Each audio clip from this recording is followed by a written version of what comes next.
campaign is Asif Mustafa, a volunteer who answers call to the hotline. Good morning, Asif. Good morning. Okay. So, why and whose idea was this? Well, I think the big mystery in the U.S. is that, there's been a serious deficiency in getting out the message of Islam. People have been hearing a lot of snippets about what Islam is from various people that are either Muslims or non-Muslims, and people have put their own biases. We're out there just basically to say, reach out to us. We've put this number out there, the hotline, and to try and get the facts about Islam straight from the people who actually practice it and people who are actually American. So you man the hotlines. How many calls have you gotten? We get calls, depending on the campaigns that we have in terms of the billboard, and we've had on buses and subways.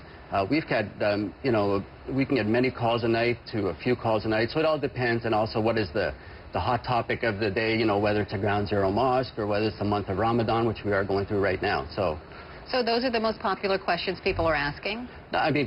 Questions, we've opened it up. Obviously, I just want to make sure that when you call WhyIslam, 877WhyIslam, we're not a political hotline. We're not out there to give any fatwas. We're not out there to, we have any type of agenda or to put anybody down. All we're trying to do is foster dialogue with the common people so that the grassroots level understands what true Islam is.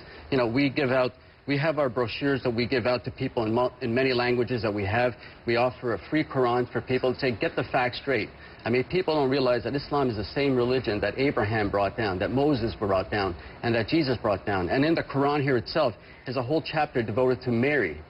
So, people don't realize that. They hear these things about Islam, and automatically in these snippets and these sound bites, and they make these judgments, which we are trying to obviously... Well, it's interesting that you say, there are conspiracy theorists out there who would accuse you of using this as a recruiting tool, and when you hear stuff like that, what goes through your mind? Absolutely. We've got calls, people saying, why are you doing this in America? Go back to your own country. I'm like, I've been here for 35 years. I'm an American. I was raised in Canada. I work, in Wall Street. I do everything. I have the same issues. I have the families.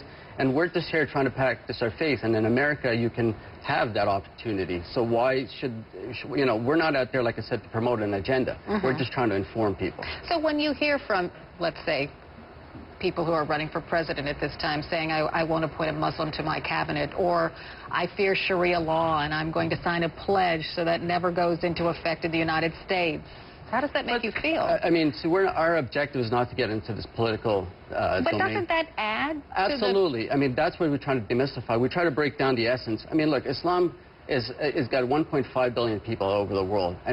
Islam has had a lot of progressive movement. Do not judge Islam by so-called Muslims who profess to be the people who propagate the faith. Unfortunately, a lot of them have radical views, and which we're not. We don't condone at all. So. We want to make sure that people understand when they call 1-877-WhyIslam, and I encourage them to call and say, get a free Quran, look for yourself. There's more mention of Jesus and Muhammad and Moses in the Quran than there is actually of Muhammad. And, we're out here just American to practice a freedom of religion, and we're just trying to educate people to say, if you really have a question, please do not be fearful of the fact that you don't know. Pick up and call, order a Quran. We have a lot of these brochures in many languages that we hand out to people and on different topics, and we try to make it simple for people in that sense. I can tell you're very passionate about it, and of course you give your time freely and voluntarily, and thank you so much for doing it. And it's our job to get the message out, and that's why I do it. Thanks for being here this morning. Thank you for having me. Appreciate it. Alina? All right.